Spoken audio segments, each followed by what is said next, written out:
The man who hijacked a plane and vanished forever on November 24, 1971, a quiet man walked into an airport in Portland, Oregon. He was dressed in a dark suit, white shirt, and black tie. Nothing about him seemed unusual. He purchased a one-way ticket on a flight headed to Seattle. The ticket was issued under the name Dan Cooper. The flight took off normally. There were around 40 passengers on board.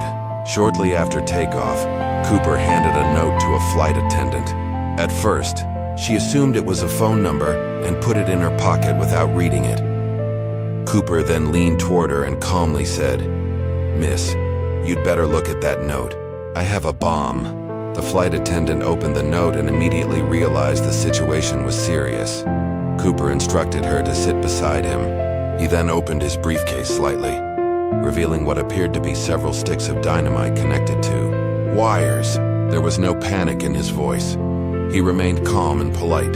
Throughout the entire hijacking, his demands were surprisingly specific.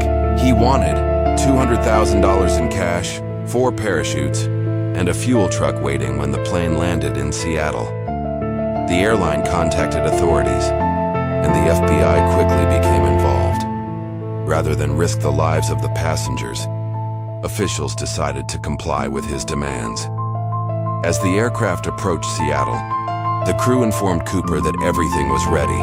The plane landed safely, the ransom money was delivered, the parachutes were delivered, and all passengers were released unharmed. At this point, the hijacking could have ended, but Cooper had something much bigger planned.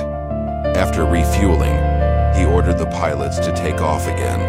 This time, he instructed them to fly toward Mexico, also gave unusual instructions.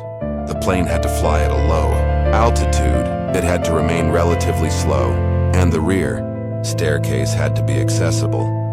The crew found these requests strange, but they followed his orders. The aircraft entered the dark, rainy night. Outside, visibility was poor. Strong winds battered the plane. Inside, Cooper sat quietly with the money. At some point during the flight, he strapped the cash to his body and prepared to jump. Then something incredible happened. Around 8 p.m., the crew noticed a sudden movement from the rear of the aircraft. The staircase had been